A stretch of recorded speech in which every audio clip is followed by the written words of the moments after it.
আমি তফসির পড়াই 25 বছর। আপনি যখন তফসিরের কথা বলেন তা আপনি করেন তফসির। আসসালামু আলাইকুম রহমতুল্লাহ। না না এটা না না না না না ইলাহা ইল্লাল্লাহ লা ইলাহা। আপনাদের কাছ থেকে যদি দিন শিখতে হয় ভাই, আপনারা আমাদেরকে কেন দাওয়াত দিবেন ভাই? হ্যাঁ, নবী এমন পাগল ছিল, আপনি কি আমার পাগল বলতে চান? হ্যাঁ, নবীর সাহাবীরা নবীরে ভুল ধরছেন না? ওই যেখান থেকে বলতেন আমি তো করছি, আপনি চাইছেন, আপনি দর্শন করছি না, আমি করছি না, আবার সাইড টক করেন, আবার সাইড টক করলো। আমি তো রাগ করি নাই, আমি তো রাগ করি নাই, আমি বলে রাগ। আরে ভাই বসছি তো সাইড টক করলো কেন? না না না বলবে কেন? মাহফিল এটা বয়ান করবে আলেম। এখানে কেউ পরামর্শ দিলে তালিম দাওয়াত দিচ্ছেন কেন? আপনারাই করতেন না। ঠিক আছে ঠিক আছে, হ্যাঁ ঠিক আছে ঠিক আছে, জি আল্লাহ। না রে ভাই, ভরসা 16 বছর পারে নাই আমাদেরকে বন্ধ করতে। আপনি কি বলেন? হ্যাঁ, জালেমের স্বৈর শাসকের বিরুদ্ধে আঙ্গুল তুলে আমরা কথা বলছি। আমরা সেই মানুষ, হকের জায়গায় কোনো আপোষ নাই, আমরা কাউকে অশ্রদ্ধা করতে চাই না। কি তফসির, তফসির কি বুঝেন আপনি? আজান কি বুঝছেন? কি বুঝছেন বলেন? আপনি তফসির বলতে কি বুঝেন? আপনার বুঝ দিয়ে আমি বয়ান করব? ভাই আমি তফসির পড়াই 25 বছর। আপনি যখন তফসিরের কথা বলেন তা আপনি করেন তফসির। আসসালামু আলাইকুম রহমতুল্লাহ। না না এটা না না না না না ইলাহা ইল্লাল্লাহ লা ইলাহা ইল্লাল্লাহ জুরুর লা ইলাহা। সুস্থ আমি তেমনি বয়ান করতাম না, অল্প বলতাম। আপনারা আসছেন দেখেই তো ছেড়ে দিতেছি। আপনি আবার কোন বিষয় পাল্টাইতে খালাস খালাস। হ্যাঁ, আপনাদের কাছ থেকে যদি দিন শিখতে হয় ভাই, আপনারা আমাদেরকে কেন দাওয়াত দিবেন ভাই? হ্যাঁ, নবী এমন পাগল ছিল, আপনি কি আমার পাগল বলতে চান? হ্যাঁ, নবীর সাহাবীরা নবীরে ভুল ধরছেন না? ওই যেখান থেকে বলতেন আমি তো করছি, আপনি চাইছেন, আপনি দর্শন করছি না, আমি করছি না, আবার সাইড টক করেন, আবার সাইড টক করলো। আমি তো রাগ করি নাই, আমি তো রাগ করি নাই, আমি বলে রাগ। আরে ভাই বসছি তো সাইড টক করলো কেন? না না না বলবে কেন? মাহফিল এটা বয়ান করবে আলেম। এখানে কেউ পরামর্শ দিলে তালিম দাওয়াত দিচ্ছেন কেন? আপনারাই করতেন না। ঠিক আছে ঠিক আছে, হ্যাঁ ঠিক আছে ঠিক আছে, জি আল্লাহ। না রে ভাই, ভরসা 16 বছর পারে নাই আমাদেরকে বন্ধ করতে। আপনি কি বলেন? হ্যাঁ, জালেমের স্বৈর শাসকের বিরুদ্ধে আঙ্গুল তুলে আমরা কথা বলছি। আমরা সেই মানুষ, হকের জায়গায় কোনো আপোষ নাই, আমরা কাউকে অশ্রদ্ধা করতে চাই না। ওনাদের শ্রদ্ধার জন্যই তো আমি ছেড়ে দিচ্ছি যে আসছেন না, আমরা কিছু কথা বলবেন, আমরা এইভাবেই চলবে। কিন্তু আপনারা ডিস্টার্ব করলে তো হবে না ভাই। না না ঠিক আছে ঠিক আছে, আপনি ঠিক আছে। আমরা তো আপনার জন্য দোয়া করতেছি বসে বসে। আল্লাহ আপনার দিল নরম বানায় দেয়। আমার তো কথা শেষের দিকে, শেষের দিকে, এমনি শেষের দিকে। আচ্ছা কি বলতেছিলাম, শোনেন শোনেন। পাল্লা একদিকে ভারী কই যাবে? আরেকদিকে হালকা হইলে পাল্লা ভারী, নেকির পাল্লা হালকা হইলে, কথা বলেন শেষ, আমার কথা শেষ। নেকির পাল্লা হালকা হইলে আল্লাহ তাআলা আমাদেরকে, আমি কথা শেষই করতেছিলাম, এমনি শেষ হয়ে যেত। আল্লাহ তাআলা আমাদের নেকির পাল্লাগুলো, যেই কথাগুলো বলছি আগে, অনেক আগের থেকে কথা শুরু হয়েছে, আপনারা তো সেই শুনতেছেন 8টার আগে, 8টা থেকে, তো কথা তো শেষের দিকেই আমার। আল্লাহ তাআলা যেন আমাদের এই আমলগুলো দিয়ে নেকির পাল্লা ভারী করা এবং গুনার পাল্লা হালকা করার তৌফিক দান করেন। ভুল বুঝাবুঝির কিছু নাই, আমি ভুল বুঝিও নাই। আমার কথা তো এমনি শেষ। আল্লাহ তাআলা আমাদের এই মুহতারামদের ইজ্জত আরও বাড়াইয়া দেন। আল্লাহ তাআলা এই মাহফিলকে কবুল করেন। আপনারা মুহতারামরা আসছেন, তাদের সালাম বিনিময় হবে, দোয়া চাইবে, শুনবেন। পরবর্তীতে আমাদের আরেক ভাই আসতেছেন, কামরুল ইসলাম আরিফি ভাই, অনেক সুন্দর বয়ান করেন, তার বয়ান শুনি, তারপরে দোয়া করে যাবেন ইনশাআল্লাহ তাআলা। আবারও দেখা হবে আপনাদের সাথে ইনশাআল্লাহ। আল্লাহ সে পর্যন্ত আমাদের সবাইকে ভালো রাখেন, আমিন। ওয়া আখিরু দাওয়ানা আলহামদুলিল্লাহি রাব্বিল আলামিন। আসসালামু আলাইকুম রাহমাতুল্লাহি ওয়া বারাকাতুহু। আমি যে আয়াতটা তিলাওয়াত করছি, আগে আয়াতের একটু তরজমা শোনেন, অর্থ। আল্লাহ বলেন, বান্দার আমল মাপার জন্যে হাসরের মাঠে আমি ইনসাফের দাড়িপাল্লা দাঁড় করাবো। ইনসাফের দাড়িপাল্লা মানে কোরআনের একটা বৈশিষ্ট্য হচ্ছে, কোরআনের এক আয়াত অন্য আয়াতের ব্যাখ্যা হয়। আবার কখনো কখনো একই আয়াতে এক অংশ আরেক অংশের ব্যাখ্যা হয়।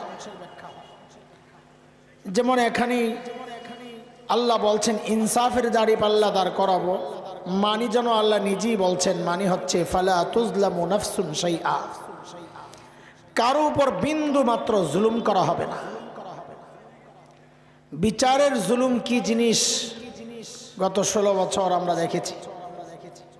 বিচারের নামের যেই প্রহসন, যিনি অপরাধী নন, রাজনৈতিক প্রতিপক্ষ হওয়ার কারণে তাকে অপরাধী সাব্যস্ত করে সর্বোচ্চ শাস্তি দেওয়া হয়েছে। আর যারা অপরাধী তাদেরকে মন্ত্রণালয় সহ নানান সম্মানের জায়গায় বসাইয়া তাদেরকে সম্মানিত করা হয়েছে। এগুলো হচ্ছে বিচারের নামের প্রহসন। আল্লাহ বলেন আমার আদালতে এমন কোনো জুলুম হবে না। আরো ব্যাখ্যা দিচ্ছেন আল্লাহ, ওয়া ইন কানা মিসকালা হাববাতিন মিন খারদাল আতাইনা বিহা, কেউ যদি একটা সরিষা দানা পরিমাণ আমলও করে, সেটা গুনাহ হোক আর নেকি হোক, আল্লাহ বলেন সে আমল আমি পাল্লায় ওঠাবো। হাসরের মাঠে বান্দার আমল মাপা হিসেবে মানুষের শ্রেণী হবে 4টা। কয়টা বলেন? আমার সাথে একটু মুখস্থ করার মতো করে আগান, হ্যাঁ? তাইলে আপনাদের মনে রাখলে সামনের কথাগুলো বোঝা সহজ হবে। বলেন শ্রেণী কয়টা? এই 4 শ্রেণী আপনি নিজেও বের করতে পারবেন, একটা সূত্র শিখাইয়া দিয়ে। হিসাবটা কি? আচ্ছা, দাড়িপাল্লার পাল্লা থাকে কয়টা বলেন? 2 পাল্লা। এক পাল্লায় আপনি কথার কথা চাল রাখছেন, চাল মাপার জন্যে পাশের পাল্লায় কি কিছু দিতে হবে? না দিয়েই মাপা যাবে। কি দিতে হবে? পাথর। এখন এক পাল্লায় চাল রেখেছেন, পাশের পাল্লায় পাথর রাখেন নাই, তাইলে মাপা যাবে? কেন যাবে না? আমি যেই শব্দটা বলবো বারবার আপনারা ওইটাই বলবেন, তো আপনাদের বুঝতে সহজ হবে, আমারও বলতে সহজ হবে। সেটা হচ্ছে বলবেন পাল্লা একটা খালি। বলেন এই কথাটা বলেন, আবার বলেন। আমি আবারও জিজ্ঞেস করি, ঠিক করে জবাব দিবেন। এক পাল্লায় চাল রেখেছেন, আরেক পাল্লায় পাথর রাখেন নাই, বাটখারা রাখেন নাই, লোহা রাখেন নাই, মাপা যাবে? কেন যাবে না? পাল্লা একটা খালি, সবাস। ঠিক এর উল্টা যদি হয়, এক পাল্লায় লোহা রাখছেন, পাথর তো রাখছেন, কিন্তু পাশের পাল্লায় চাল রাখেন নাই, মাপা যাবে? কেন যাবে না? পাল্লা একটা খালি। পাল্লা খালি বললে তো হবে না, তাইলে প্যাঁচ লেগে যাবে। বলতে হবে পাল্লা একটা খালি। একটা পাল্লা কয়টা খালি? এক পাল্লা খালি। এই বিষয়টা যদি বুঝেন তো হাসরের মাঠের 4 শ্রেণী আপনি সহজেই বুঝবেন। হাসরের মাঠে আল্লাহর আদালতে এমন কিছু মানুষ উঠবে যাদের নেকির পাল্লায় নেকি তো আছে, কিন্তু গুনার পাল্লায় কোনো গুনাহ নাই, পাল্লা খালি। বলেন তো তাদের আমল মাপা যাবে? কেন যাবে না? ওইটাই বলেন, ওই জবাব ওইটাই বলেন, ঠিক করে বলেন। আমি আবারও জিজ্ঞেস করি, খেয়াল করে বলেন। এই মূল কথাগুলো বুঝলে পরের কথা বোঝানো সহজ হবে আমার, ইনশাআল্লাহ। এক পাল্লায় নেকি আছে, আরেক পাল্লায় গুনাহ নাই, তার আমল মাপা যাবে? কেন যাবে না? আবারও বলে পাল্লা খালি। একটা না বললে ব্যাস লাগবে, বলেন পাল্লা একটা। এই জাতীয় মানুষ যারা, যাদের নেকির পাল্লায় নেকি আছে, গুনার পাল্লায় গুনাহ নাই, যেহেতু পাল্লা একটা খালি মাপা যাবে না, আল্লাহ এই মানুষগুলোকে বিনা হিসাবেই জান্নাত দিয়ে দিবেন। হিসাব হবে না। কেন হবে না? পাল্লা একটা খালি, মাপা যাবে না। বুঝতেন নি কথা? এটা তো সহজ সূত্র, বুঝে গেছি, এখন ফয়সালা দিতে পারবো। কিন্তু আমাদের বুঝার জিনিস হচ্ছে তারা কারা, যাদের এক পাল্লায় নেকি আছে, পাশের পাল্লায় গুনাহ নাই, তারা কারা?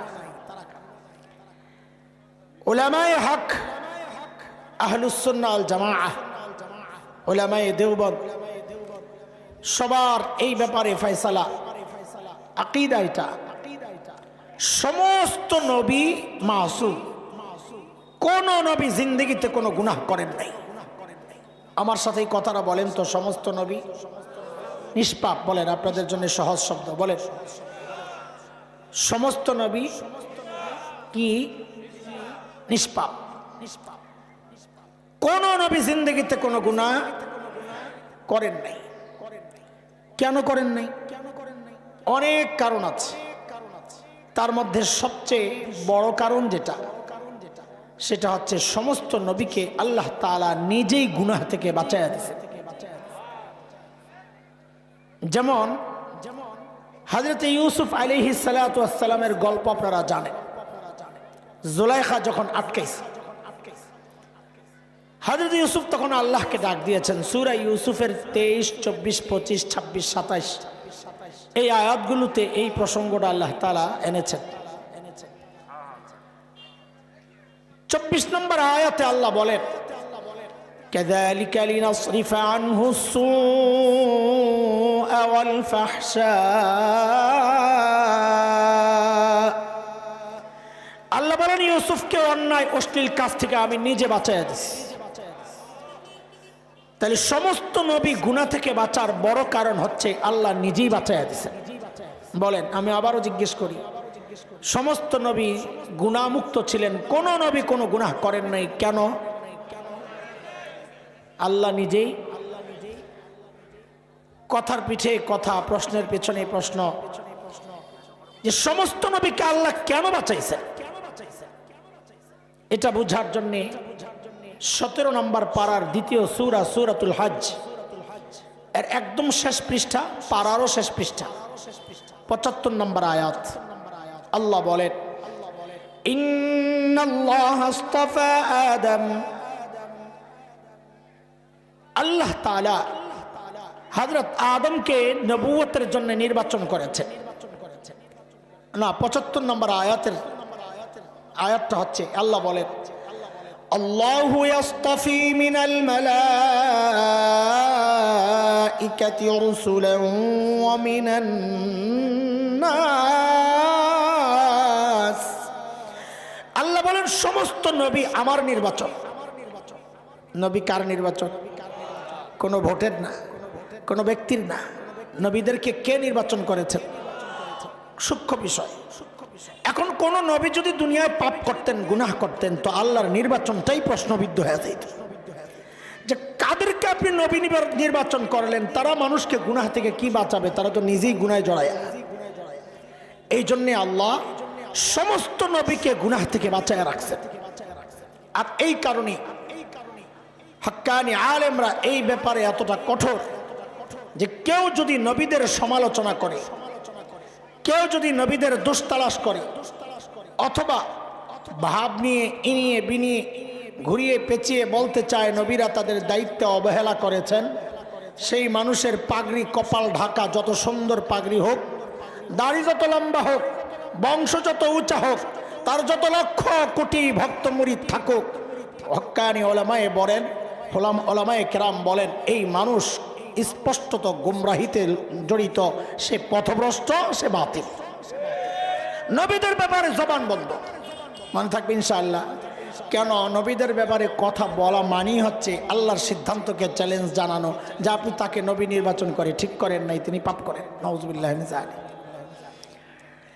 তাহলে সমস্ত নবীর ব্যাপারে আমাদের সিদ্ধান্ত, তারা গুনাহমুক্ত যেহেতু, তো তাদের নেকির পাল্লায় নেকি আছে, কিন্তু গুনার পাল্লা যেহেতু পাল্লা একটা খালি, আমল মাপা যাবে, এই জন্য সমস্ত নবীর ব্যাপারে আল্লাহর সিদ্ধান্ত হবে তারা বিনা হিসাবে জান্নাতি। গেল নবীদের বিষয়। নবী আলাইহিস সালাম বলেন এই উম্মতের ৭০,০০০ বিনা হিসাবে জান্নাতে যাবে। কত? সুবহানাল্লাহ যে পড়লেন, ৭০,০০০ বিনা হিসাবে জান্নাতে গেলে আমার আপনার কি লাভ? এত খুশি হইয়া সুবহানাল্লাহ পড়লেন যে, না ভাবতেছেন সিরিয়াল পেয়ে যাবেন? হ্যাঁ, আল্লাহ দিলে দিতে পারেন, কিন্তু এটা বাস্তবতা তো স্বীকার করতে হবে। কেন?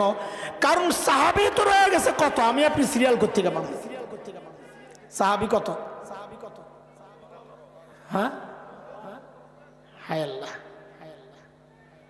১০০ লক্ষ সাহাবী না? এটা কিভাবে যেন ছড়ায় গেছে। বুখারীর বর্ণনা, বুখারী শরীফে আসছে ১০০ লক্ষ সাহাবী বিদায় হজে শুধু নবী আলাইহিস সালামের সাথে হজ করছে। ওই সংখ্যাটার আইনা সাহাবীর সংখ্যায় লাগাই দিছে কে জানে। এখন আপনাদের পর্যন্ত এই খবর পৌঁছে গেছে, কেউ জিজ্ঞেস করলেই সবাই বলে ১০০ লক্ষ সাহাবী। সাহাবী ১০০ লক্ষ না, বলে কত সংখ্যা একজাক্টলি বলা যায় না। এই জন্য আমরা বাঁচার জন্য জবাবটা এমনি দিই লক্ষ লক্ষ। কত? হ্যাঁ, আমাদের যাত্রাবাড়ির হযরত শেখ মাহমুদুল হাসান হাফিজাহুল্লাহ হযরত বলেছেন ৫ লক্ষ অনুমান করা যায়। আচ্ছা, হযরতেরটা ধইরা ৭০,০০০ যদি বিনা হিসাবে জান্নাতে যান তো সাহাবী তো থেকে যায় আরো ৪,৩০,০০০। তা আপনি সুবহানাল্লাহ পড়েন কি জন্য? হতাশ হয়েন না।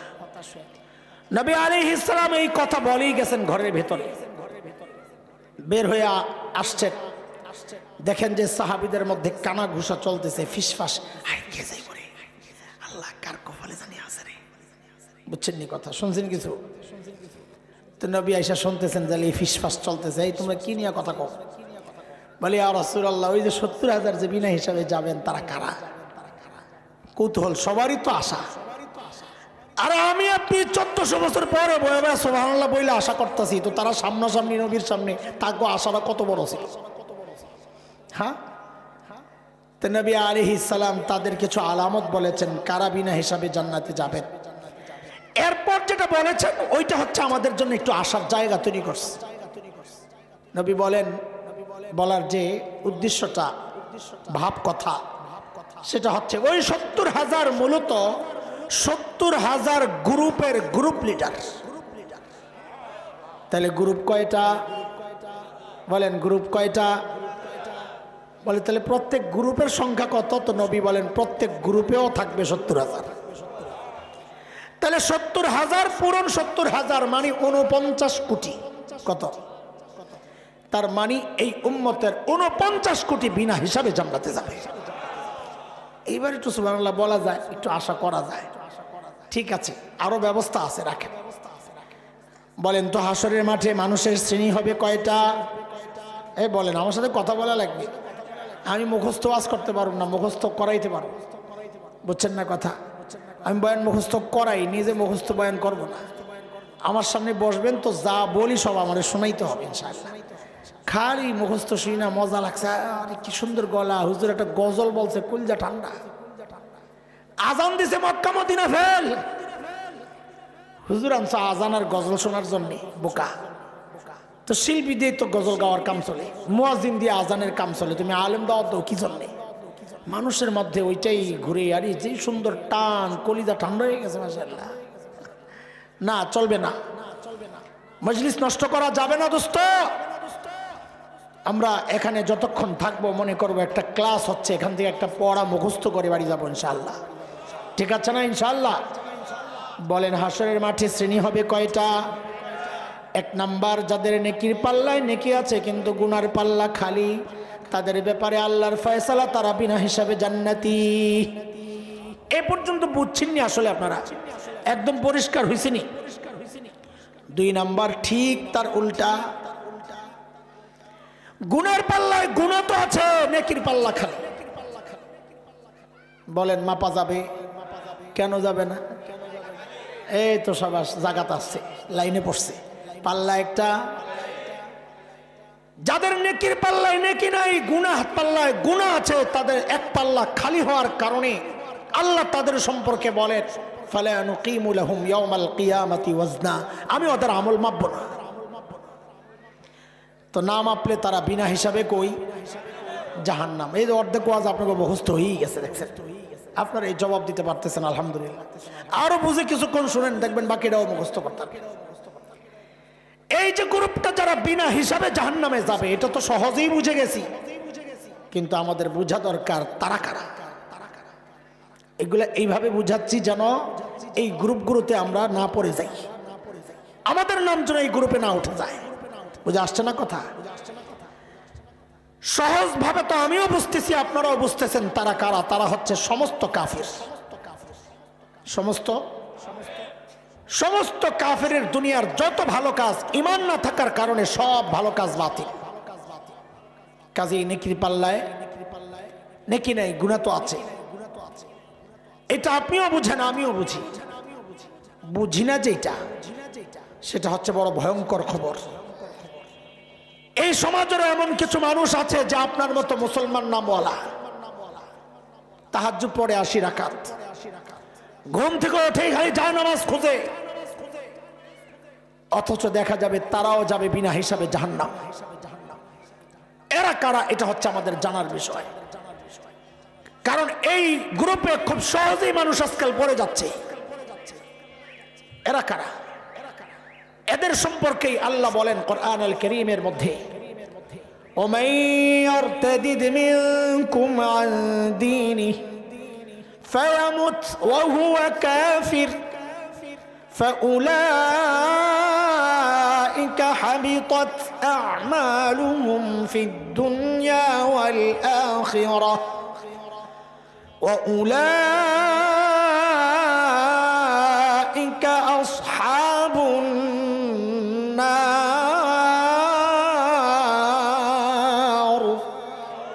هم فيها خالدون।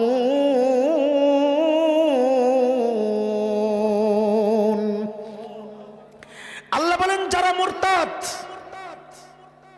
তাদের সমস্ত আমল বাতিল। সমস্ত আমল যদি বাতিল হয় মুরতাদের, তাইলে নেকির পাল্লা খালি, সেও বিনা হিসাবে জাহান্নামী। বুঝেন নাই কথা?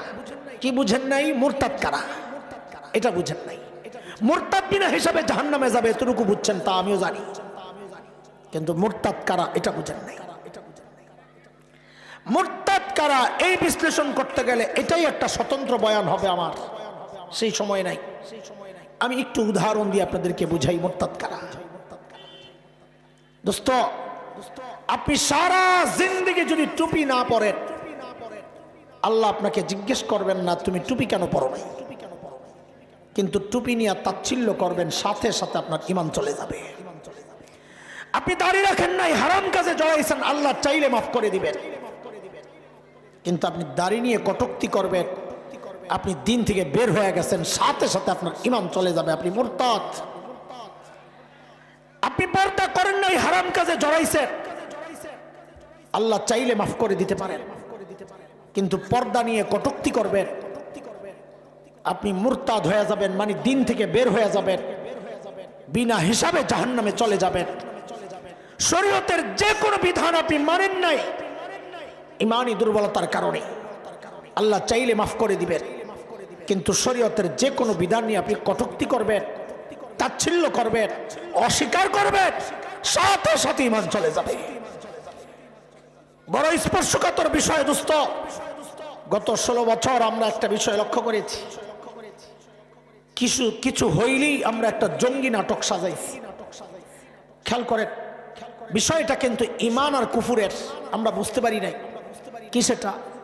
আপনি জেহাদে যান নাই, যেতে পারেন নাই, আপনার দুর্বলতা অথবা অক্ষমতা, কিন্তু আপনি বিশ্বাস করেন জেহাদ এক পবিত্র ইবাদত, কখনো কখনো সেটা ফরজ হয়ে যায়, এটা বিশ্বাস রাখেন।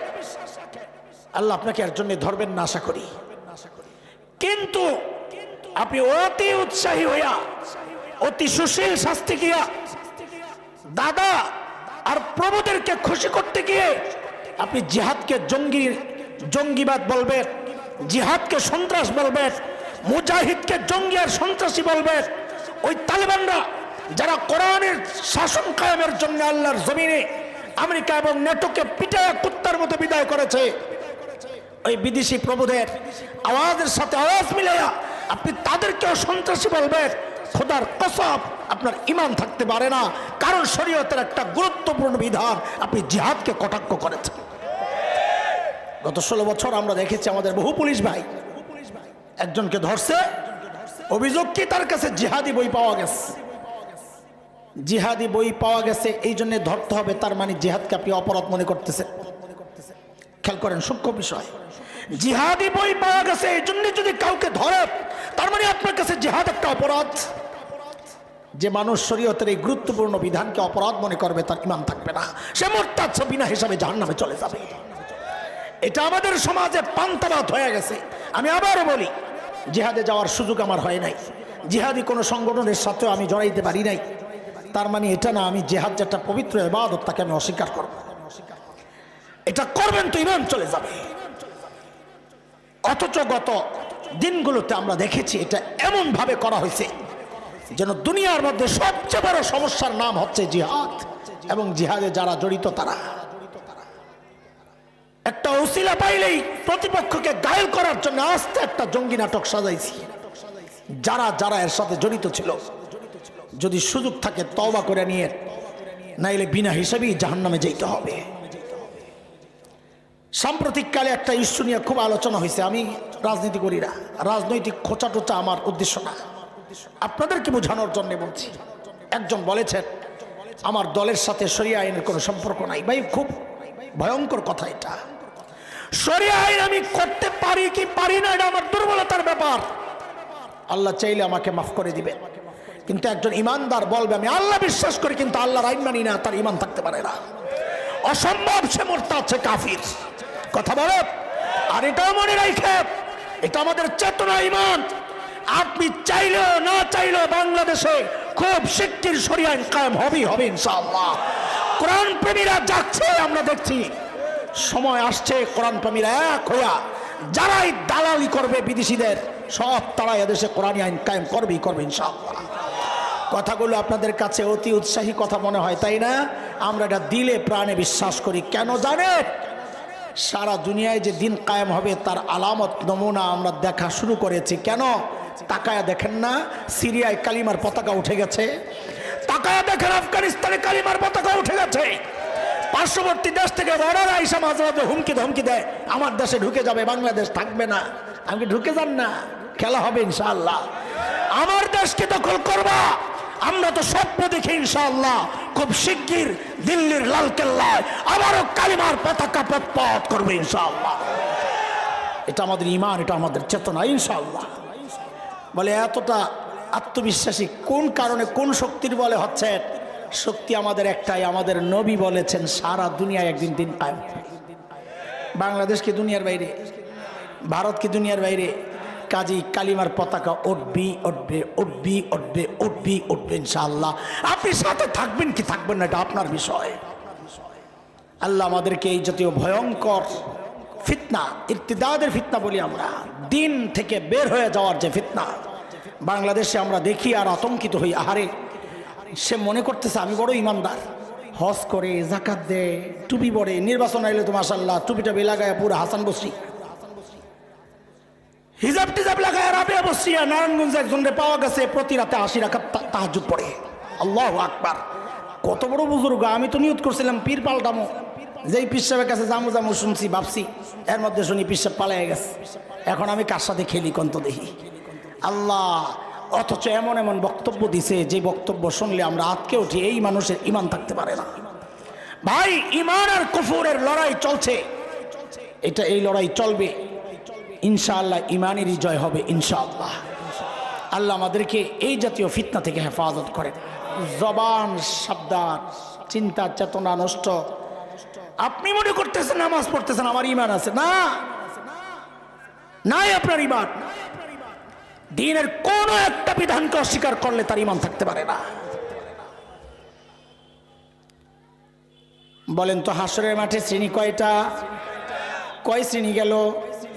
আমি আবারও মনে করাই দিই, 1 নম্বর নেকির পাল্লায় নেকি আছে, গুনার পাল্লা খালি তারা বিনা হিসাবে। গুনার পাল্লায় গুনাহ আছে, নেকির পাল্লা খালি বিনা হিসাবে। আর রয়েছে কয়টা? তার মানে আরেক গ্রুপ হইল পাল্লা খালি নাই, 2 পাল্লাতেই আছে। 2 পাল্লাতেই যেহেতু নেকির পাল্লায় নেকি আছে, বোঝা গেল তারা মুসলমান।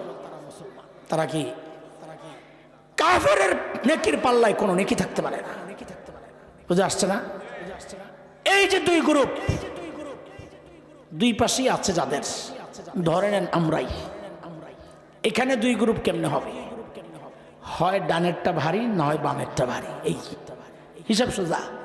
হয় নেকির পাল্লা ভারী, নয় গুনার পাল্লা ভারী। এই তো এদের ব্যাপারে আল্লাহর ফয়সালা সূরা আল কারিয়া, আম্মা পারার শেষ দিকের সূরা। এই সূরায় আল্লাহ বলেন, فأما من ثقلت موازينه فهو في عيشة راضية وأما من خفت موازينه فأمه هاوية। আল্লাহ বলেন যার নেকির পাল্লা ভারী সে জান্নাতি। সুবহানাল্লাহ কইলে তো গুণ হইব না? বাদ দেন, বাড়ির যেয়ে পড়ে। আমার বাড়িতে জোরই পড়ছে, আপনারা আসতে বললেন কেন? মাশাআল্লাহ, সাথে একটু তাল তুল দিয়েন, তাই না? বুঝে বুঝতেছেন, তাল দেওয়ার দরকার নাই আমার। বলতেছি এই জন্যে যে বুঝেন কিনা কথা, না কারে বুঝাইতেছি আল্লাহ জানে। আমি তো ক্লাস করাই, আমি বয়ান করি না। আমি চাই যা প্রত্যেকটা কথাকে বুঝেন আপনারা। তো আল্লাহ বলেন যার নেকির পাল্লা ভারী কোথায় যাবে, আর যার নেকির পাল্লা হালকা কোথায় যাবে? 4 শ্রেণী পেয়ে গেছেন। এখন আমাদের কাজ কি? আমাদের কর্মসূচি কি? আমাদের কর্মসূচি হচ্ছে ওই প্রথম যেই 2 গ্রুপ, এই 2 গ্রুপে এক জায়গায় আশা আছে, সম্ভাবনা কম, আর এক জায়গায় হইতে চাই না। এই 2 গ্রুপের কোন একটাই আমরা পড়ে যাওয়ার সম্ভাবনাই বেশি। কোনটায় পড়ব? কিভাবে পড়ব? নেকির পাল্লা ভারী কিভাবে করব, গুনার পাল্লা হালকা কিভাবে করব, এটা হওয়া দরকার আমাদের কর্মসূচি। এটাই হচ্ছে এখনকার আলোচনা। বুঝতে পারতেছে? পড়া মুখস্থ হইতেছে তো আলহামদুলিল্লাহ। নেকির পাল্লা ভারী করার খোদাই কিছু পদ্ধতি আছে। আল্লাহ দয়া করেছেন, অটো একটা সিস্টেম লাগাইয়া দিয়েছেন আমাদের সাথে। কি সেটা? আল্লাহ বলেন সূরাতুল আনআম 160 নম্বর আয়াত। আল্লাহ বলেন মান জাআ বিল হাসানাহ ফালাহু আশরু আমসালিহা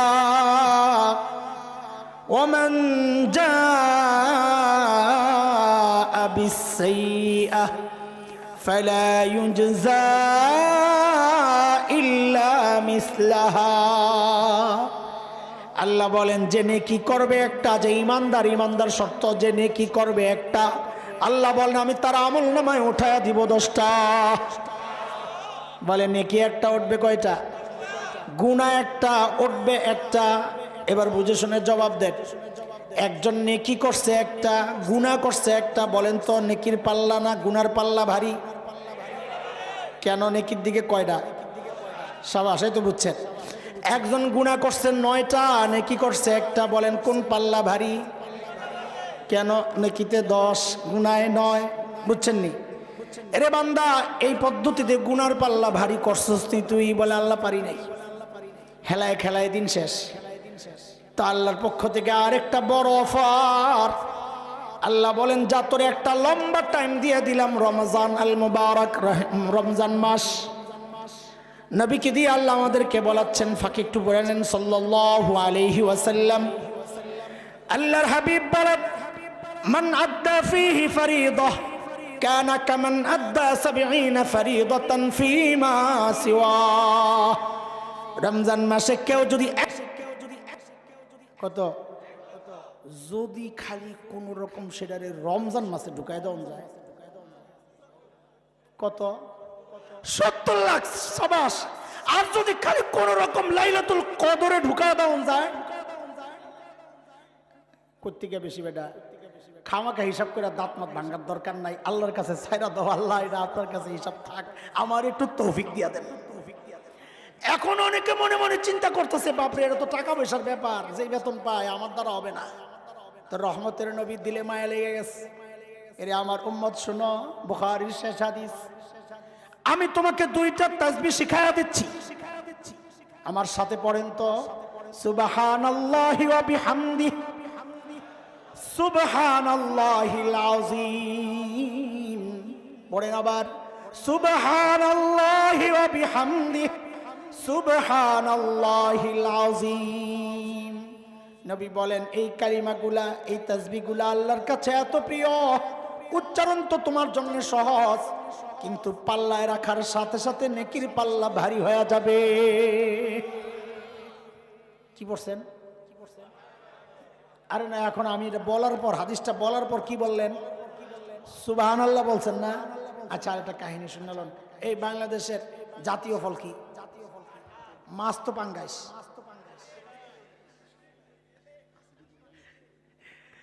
গরিবের জাতীয় মাছ পাঙ্গাস। ওই যে পিচ্ছি একটা কইছে, ওটা তো ভাইরালের জন্য বললাম। কাঁঠাল জাতীয় ফল, কারণ খুঁজে পাইছেন? কিচ্ছু ফালানি যায় না। গাছ হওয়ার পর থেকে কাঠ কাজে লাগে, পাতা ছাগলের খাওয়ানো হওয়ার পর কাঁচা কাঁঠাল তরকারি পাকলে মাশাআল্লাহ মজা। বিচিটা কইসবা আনলে একটু শুটকি দিয়ে ভর্তার আনলেন। বোতাডি গরুর খাওয়ান, ফালানি গেছে না কিচ্ছু। এই কালিমাগুলোর অবস্থাও তাই। সুবহানাল্লাহি ওয়া বিহামদিহি, সুবহানাল্লাহিল আযীম। পড়ছে তো নেকির পাল্লা ভারী।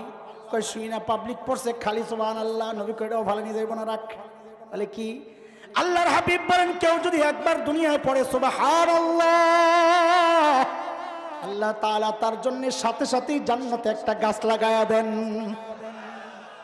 এইবার যারা পড়ছে তাদের লাগছে একটা, এর লাগছে আরেকটা।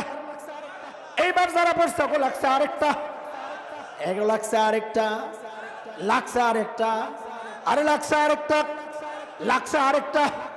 এ পশ্চিম দিয়ে আরেকটা লাগাও না, দক্ষিণ দিয়ে আরেকটা লাগাও, পূবে দিয়ে আরেকটা লাগাও, উত্তর দিয়ে আরেকটা লাগাও। ওই কোনাটা তো একটু ফাঁকা দেখা যায়, ওদিক দিয়ে লাগাও আরেকটা, ওই কোনায় আরেকটা। আরে চুপ থাকো কেন? লাইন ধরে খালি লাগাইতে থাকো না, লাগাও লাগাও লাগাও। এখন গাছ লাগানোর জজবা উঠছে, আর সারাদিন বয়ে বয়ে মোবাইল টিপ, আবার হাসে বেহায়ার গোষ্ঠী, শরম নাই। দেখছেন বাজান? আল্লাহ মাফ করো, কি সুযোগ আল্লাহ দিছে না, আমি করতেছি। আমার জন্য প্রতি মুহূর্তে জান্নাতে বাগান সাজানোর সুযোগ দিছিল আল্লাহ। অতিথিরা আসছেন, কথা আমি লম্বা করব না, জরুরি কথায় ঢুকে যাই। এইভাবে আমলনামা ভারী করার সুবর্ণ সুযোগ দিচ্ছেন আল্লাহ তার রাসূল।